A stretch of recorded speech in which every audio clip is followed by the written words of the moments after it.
शांति। ओम शांति। ओम शांति।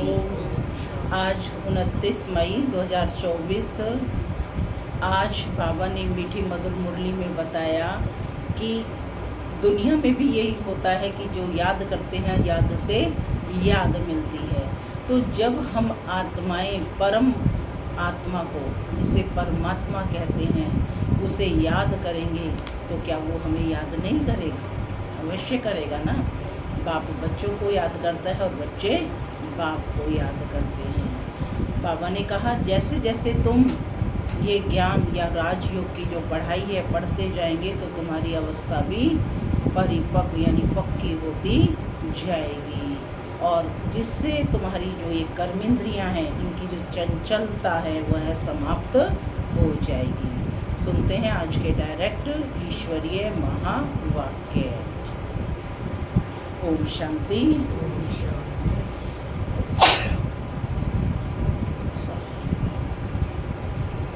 ओम शांति। बाबा कहते मीठे बच्चे, क्या कहा बाबा ने? मीठे बच्चे। याद से याद मिलती है। जो बच्चे प्यार से बाप को याद करते हैं, याद से याद मिलती है। जो बच्चे प्यार से बाप को याद करते हैं उनकी कशिश बाप को भी होती है। प्रश्न है, हम तुम्हारे परिपक्व अवस्था की निशानी क्या है? परिपक्व अवस्था की निशानी क्या है? उस अवस्था को पाने का पुरुषार्थ सुनाओ। उस अवस्था को पाने का पुरुषार्थ सुनाओ। बताइए परिपक्व अवस्था की निशानी क्या है? बाबा की याद में रहना। याद में रहने से ही हमारी कर्मेंद्रियां शीतल होंगी। सुनते हैं बाबा का उत्तर। बाबा कहते जब तुम बच्चों की परिपक्व अवस्था होगी तो सब कर्मेंद्रियां शीतल हो जाएंगी। कर्मेंद्रियों से कोई उल्टा कर्म नहीं होगा। अवस्था अचल अडोल बन जाएगी। इस समय की अडोल अवस्था से 21 जन्म के लिए कर्मेंद्रियां वश हो जाएंगी। इस अवस्था को पाने के लिए अपनी जांच रखो। नोट करने से सावधान रहेंगे। योग बल से ही कर्मेंद्रियों को वश करना है। योग ही तुम्हारी अवस्था को परिपक्व बनाएगा। क्या कहा बाबा ने? योग ही तुम्हारी अवस्था को परिपक्व बनाएगा। ओम शांति। मैं आत्मा शांत स्वरूप हूँ, शांति धाम की रहने वाली हूँ, शांति के सागर बाप का बच्चा हूँ। शांति मेरा स्वधर्म है। और बाबा कहते मीठे बच्चे अब घर जाना है। तो घर जाना है तो क्या करना है? तैयारी करनी है। तो बाबा कहते मीठे बच्चे यह है याद की यात्रा। सभी बच्चे इस यात्रा पर रहते हैं। सिर्फ तुम यहाँ नज़दीक में हो। जो जहाँ भी हैं बाप को याद करते हैं तो वह ऑटोमेटिकली नज़दीक आ जाते। कहीं भी बाबा को याद करेंगे तो याद से बाबा के नज़दीक आ जाएंगे।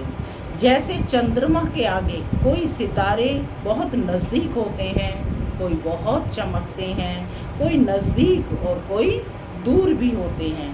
देखने में आता है यह स्टार बहुत चमकता है, यह है बहुत नज़दीक है, यह तो चमकता ही नहीं है।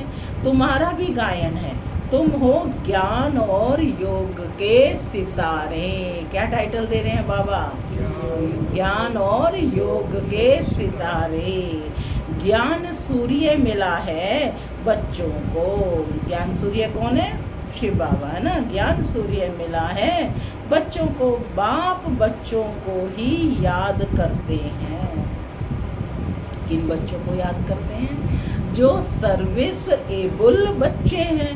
तो ज्ञान सूर्य बाप भी उन्हों को याद करते हैं, बच्चे भी याद करते हैं। तो जो बच्चे याद नहीं करते उनको बाप भी याद नहीं करते, उनको बाप की ही याद भी नहीं पहुंचती है, माने उनको बाप की याद भी नहीं पहुंचती है। याद से याद ज़रूर मिलती है, कायदा है कि याद से याद ज़रूर मिलती है। बच्चों को भी याद करना है। बच्चे पूछते हैं, बाबा आप हमको याद करते हैं? बाप कहते हैं क्यों नहीं, इस रीति बाप क्यों नहीं याद करते? जो जास्ती पवित्र हैं और बाप से बहुत प्यार है तो कशिश भी ऐसे करते हैं। हर एक अपने से पूछे कि हम कहाँ तक बाप को याद करते हैं, माने स्वयं की स्वयं चेकिंग करनी है कि हम बाप को कहाँ तक याद करते हैं। एक की याद में रहने से फिर यह पुरानी दुनिया भूल जाती है। बाप ही याद करते करते जाकर मिलते हैं, है ना, बाप को ही याद करते करते जाकर मिलते हैं। अब मिलने का समय आया हुआ है। क्या कहा बाबा ने? अब मिलने का समय आया हुआ है। बाबा समय की पहचान दे रहे हैं कि बाप से कब मिलन होता है। तो बाबा कहते कि ड्रामा का राज भी बाप ने समझाया है। बाप आते हैं, आकर बच्चों को अपना रूहानी बच्चा बनाते हैं। पतित से पावन कैसे बनो सो बाप सिखाते हैं। बाप तो एक ही है, उनको ही सब याद करते हैं, परंतु याद सबको नंबरवार अपने पुरुषार्थ अनुसार मिलती है। कैसे मिलती है? अपने अपने पुरुषार्थ के अनुसार। जो जितना बाप को याद करेगा उतनी बाप की याद उसे मिलेगी। जितना बहुत याद करेंगे वह जैसे कि सामने खड़े हैं। कर्मातीत अवस्था भी ऐसी होनी है। जितना याद करेंगे कर्मेंद्रियां चंचल नहीं होंगी। कर्मेंद्रियां चंचल बहुत होती है ना, इसको ही माया कहा जाता है। कर्मेंद्रियों से कुछ भी बाबा कहते खराब कर्म ना हो। यहाँ योग बल से कर्मेंद्रियों को वश करना है। वो लोग तो दवाइयों से वश करते हैं। बच्चे कहते हैं बाबा यह क्यों नहीं वश होती हैं? बाप कहते हैं तुम जितना याद करेंगे उतना कर्मेंद्रियां वश हो जाएंगी। क्या फार्मूला बताया बाबा ने? जितना याद करेंगे उतना कर्मेंद्रियां वश हो जाएंगी। इसको कहा जाता है कर्मातीत अवस्था। यह सिर्फ याद की यात्रा से ही होता है। इसलिए भारत का प्राचीन राजयोग गाया हुआ है। सो तो भगवान ही सिखलाएंगे।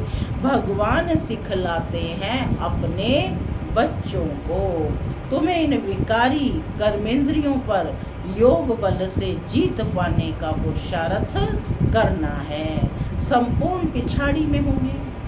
जब परिपक्व अवस्था होगी फिर कोई भी कर्मेंद्रियां चंचलता नहीं करेंगी। अभी चंचलता बंद होने से फिर 21 जन्म के लिए कोई भी कर्मेंद्रियां धोखा नहीं देंगी। 21 जन्म के लिए कर्मेंद्रियां वश हो जाती हैं, माने एक जन्म का पुरुषार्थ और 21 जन्म के लिए कर्मेंद्रियां वश हो जाती हैं।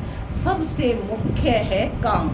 याद करते करते कर्मेंद्रियां वश होती जाएंगी। अभी कर्मेंद्रियों के वश करने से आधा कल्प के लिए इनाम मिलता है। वश नहीं कर सकते हैं तो फिर पाप रह जाते हैं। तुम्हारे पाप योग बल से कटते जाएंगे। पापों को काटने के दो ही तरीके हैं, एक योग बल और एक भोग बल। तो योग से नहीं काटेंगे तो भोग करके काटने पड़ेंगे। तो बाबा कहते तुम्हारे पाप योग बल से कटते जाएंगे, तुम पवित्र होते जाते हो। यह है नंबर 1 सब्जेक्ट। बुलाते भी हैं कि पतित से पावन होने के लिए, है ना, पतित हो गए हैं तो हमें पावन बनाओ। तो बाप ही आकर पावन बनाते हैं, बाप ही नॉलेज फुल है। बाप कहते हैं अपने को आत्मा समझो, बाप को याद करो, यह भी नॉलेज है। एक है योग की नॉलेज और दूसरा है 84 जन्म के चक्र की नॉलेज। दो नॉलेज है, फिर उसमें दैवी गुण ऑटोमेटिकली मर्ज हैं। नॉलेज में दैवी गुण ऑटोमेटिकली मर्ज है, माने जैसे जैसे ज्ञान प्राप्त करते जाएंगे गुण आते जाएंगे। बच्चे जानते हैं कि हम मनुष्य से देवता बनते हैं, तो दैवी गुण भी जरूर धारण करने हैं, अपनी जांच करनी है। नोट करने से अपने ऊपर सावधान रहेंगे, अपनी जांच रखेंगे तो कोई भूल नहीं होगी। बाप खुद कहते हैं मामेकम याद करो, तुमने ही मुझे बुलाया है क्योंकि तुम जानते हो बाबा पतित पावन है। वह जब आते हैं तभी यह डायरेक्शन देते हैं। अब इस डायरेक्शन पर बाबा कहते अमल करना है। आत्माओं को तुम पार्ट बजाते हो इस शरीर द्वारा, तो बाप को भी ज़रूर इस शरीर में आना पड़े। यह बहुत वंडरफुल बातें हैं। त्रिमूर्ति का चित्र कितना क्लियर है। ब्रह्मा तपस्या कर यह बनते हैं, फिर 84 जन्म के बाद यह बनते हैं। यह भी बुद्धि में याद रहे कि हम ब्राह्मण सो देवता थे, फिर 84 का चक्र लगाया, अब फिर देवता बनने के लिए आए हैं। जब देवताओं की डिनाइस्टी पूरी हो जाती है तो भक्ति मार्ग में भी बहुत प्रेम से उनको याद करते हैं।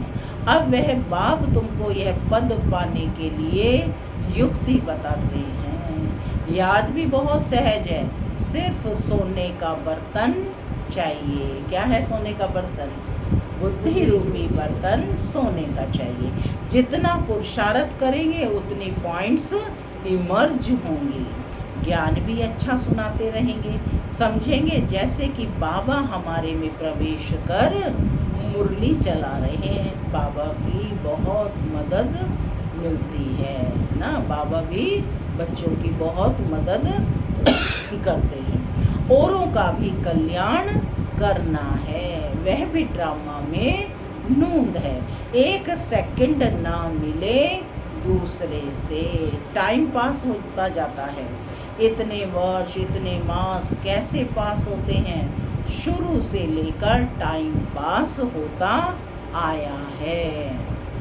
यह सेकंड फिर 5000 वर्ष बाद रिपीट करेंगे। यह भी अच्छी रीति समझना है और बाप को याद करना है, जिससे विकर्म विनाश हो और कोई उपाय नहीं। इतना समय जो कुछ करते आए हो वह सब थी भक्ति। कहते भी हैं भक्ति का फल भगवान देंगे। क्या फल देंगे, कब और कैसे देते हैं, यह कुछ भी पता नहीं है। बाप जब फल देने के लिए आवे तब लेने वाले और देने वाले इकट्ठे हों, लेने वाले भी और देने वाले भी इकट्ठे हों। ड्रामा का पार्ट आगे चलता जाता है। सारे ड्रामा में अभी यह है अंतिम लाइफ।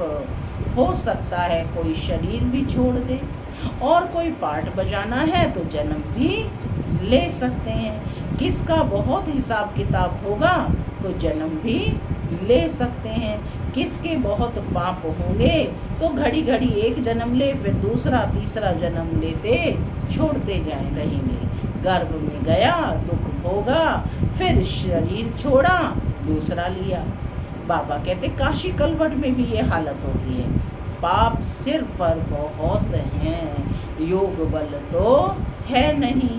काशी कलवट खाना यह अपने शरीर का घात करना है। आत्मा भी समझती है यह घात करते हैं। कहते भी हैं बाबा आप आएंगे तो हम आप पर बलिहार जाएंगे। बाकी भक्ति मार्ग में बलि चढ़ते हैं वह भक्ति हो जाती है। दान पुण्य तीर्थ आदि जो कुछ भी करते हैं वह किससे लेन देन होती है, माने जिसके साथ जो लेन देन है वह पूरा करना होता है। पाप आत्माओं से, वो किसके साथ लेने देन है? पाप आत्माओं से। रावण राज्य है ना, बाप कहते हैं खबरदारी से लेन देन करना, माने आगे हिसाब किताब नहीं बढ़ाना है। तो बाबा कहते हैं खबरदारी से लेन देन करना। कहाँ कोई खराब काम में लगाया तो फिर सिर पर बोझा चढ़ जाएगा। माने आपने दान किया और उसने खराब कार्य में लगाया तो बोझा किस पर चढ़ेगा? देने वाले पर। तो इसीलिए बाबा ने कहा कि लेन देन करते समय खबरदारी रखनी है। दान पुण्य भी बड़ा खबरदारी से करना होता है।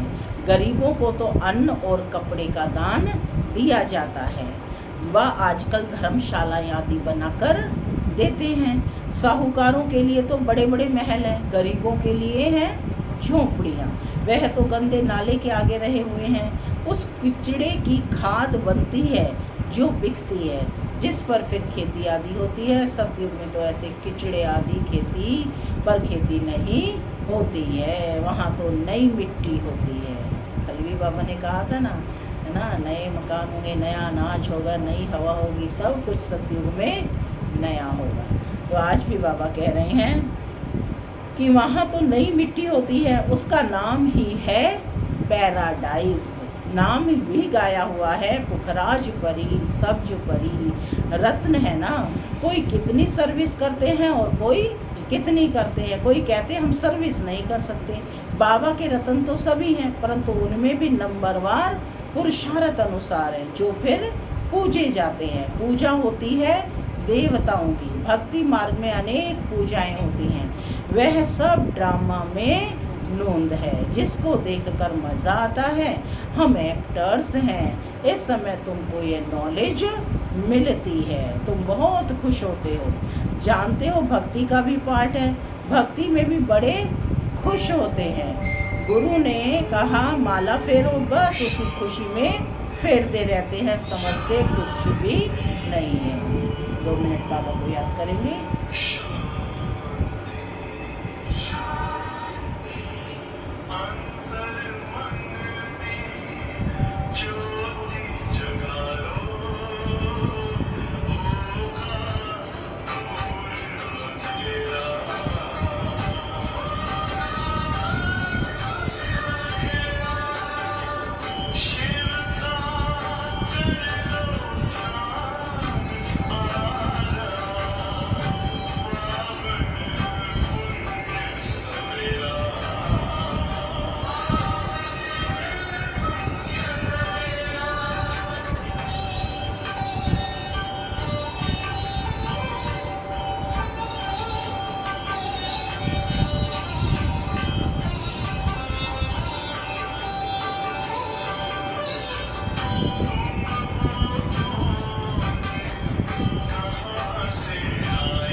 शांति।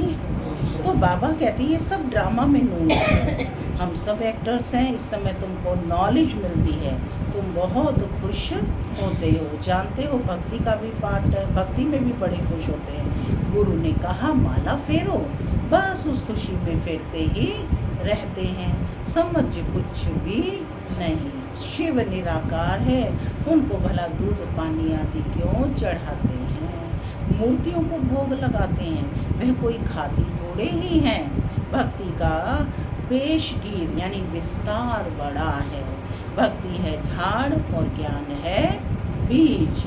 रचता और रचना को सिवाय तुम बच्चों के और कोई नहीं जानते। कोई कोई बच्चे तो अपनी हड्डियां भी इस सर्विस में स्वाहा करने वाले हैं। तुमको कोई कहते हैं यह तुम्हारी कल्पना है, अरे यह तो वर्ल्ड की हिस्ट्री ज्योग्राफी रिपीट होती है, कल्पना रिपीट थोड़ी ही होती है। यह तो नॉलेज है, यह है नई बातें नई दुनिया के लिए। भगवान वाच, भगवान भी नया, उनके महावाक्य भी नए। वह कहते हैं कृष्ण भगवान वाच और तुम कहते हो शिव भगवान वाच। हर एक की अपनी अपनी बातें हैं, एक ना मिले दूसरे से। यह है पढ़ाई, स्कूल में पढ़ते हो, कल्पना की तो बात ही नहीं, बाप है ज्ञान का सागर नॉलेजफुल। जबकि ऋषि मुनि भी कहते हैं हम रचता और रचना को नहीं जानते, उन्हों को यह नॉलेज कहाँ से मिले, जबकि आदि सनातन देवी देवता ही नहीं जानते। जिन्होंने जाना उन्होंने पद पाया।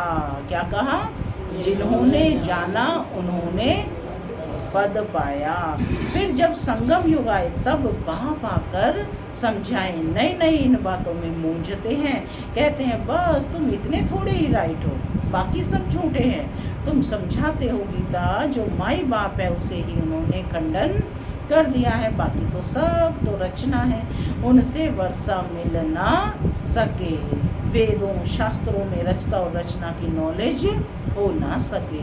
पहले तो बताओ वेदों में कौन सा, वेदों से कौन सा धर्म स्थापन हुआ? धर्म तो है ही चार, हर एक धर्म का धर्म शास्त्र एक ही होता है। बाप ब्राह्मण कुल स्थापन करते हैं, ब्राह्मण ही फिर सूर्यवंशी चंद्रवंशी कुल में अपना पद पाते हैं। बाप आकर तुमको सम्मुख समझाते हैं इस रथ द्वारा। रथ तो चाहिए जरूर, आत्मा तो है निराकार, उनको साकार शरीर मिलता है। आत्मा क्या चीज है उनको ही नहीं जानते, तो बाप को फिर कैसे जानेंगे? जब आत्मा को ही नहीं जानते तो बाप को फिर कैसे जानेंगे? राइट तो बाप ही आकर सुनाते हैं, बाकी सब है अनराइटियस, जिससे फायदा कुछ भी नहीं। माला किसकी सिमरते हैं कुछ पता नहीं। राइट तो बाप ही आकर सुनाते हैं, बाप को ही नहीं जानते। बाप खुद आकर अपना परिचय देते हैं, ज्ञान से सदगति होती है। आधा कल्प है ज्ञान और आधा कल्प है भक्ति। भक्ति शुरू होती है रावण राज्य से। भक्ति से सीढ़ी उतरते उतरते तमो प्रधान बन पड़े हैं, किसके भी ऑक्यूपेशन को नहीं जानते। भगवान की कितनी पूजा करते हैं, जानते कुछ भी नहीं। तो बाप समझाते हैं इतना ऊंच पद पाने के लिए अपने को आत्मा समझना है और बाप को याद करना है, इसमें है मेहनत। अगर किसकी बुद्धि मोटी है तो मोटी बुद्धि से याद करें, परंतु याद एक को ही करें। गाते भी हैं बाबा आप आएंगे तो आपसे ही बुद्धि योग जोड़ेंगे। अब आप ही आए हैं, तुम सब किससे मिलने आए हो? जो प्राण दान देते हैं, आत्मा को अमर लोक में ले जाते हैं। तो बाप कौन है? प्राण दान देने वाला। बाप ने समझाया है काल पर जीत पहनाता हूँ, तुमको अमर लोक में ले जाता हूँ। दिखाते हैं ना अमरनाथ में पार्वती को कथा सुनाई। अब अमरनाथ तो एक ही है, हिमालय पहाड़ पर बैठ थोड़े ही कथा सुनाएंगे। भक्ति मार्ग की हर बात में वंडर लगता है। अच्छा, मीठे मीठे सिटी लधे बच्चों प्रति मात पिता बाप दादा का याद प्यार और गुड मॉर्निंग। रूहानी बाप की रूहानी बच्चों को नमस्ते। हम रूहानी बच्चों की रूहानी मात पिता दादा को याद प्यार गुड मॉर्निंग और नमस्ते। नमस्ते, सदा रहो हंसते, बनो फरिश्ते, चलो परम धाम के। धारणा के लिए मुख्य सार पहला, योग बल से कर्मेंद्रिय जीत बनकर संपूर्ण पवित्र बनना है। इस अवस्था को पाने के लिए अपनी जांच करते रहना है। दूसरा, सदा बुद्धि में याद रखना है कि हम ही ब्राह्मण सो देवता थे, अब फिर देवता बनने के लिए आए हैं। इसलिए बहुत खबरदारी से पाप और पुण्य को समझकर लेन देन करनी है। आज का वरदान है, सर्व सत्ताओं को सहयोगी बनाए, प्रत्यक्षता का पर्दा खोलने वाले सच्चे सेवाधारी भव। सर्व सत्ताओं को सहयोगी बनाए, प्रत्यक्षता का पर्दा खोलने वाले सच्चे सेवाधारी भव।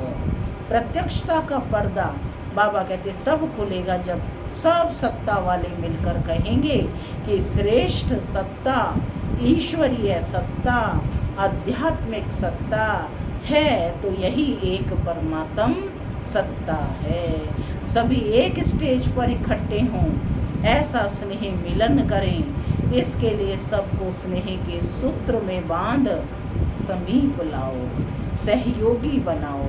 यह स्नेह ही चुंबक बनेगा जो सब एक साथ संगठन के रूप में पाप की स्टेज पर पहुंचेंगे।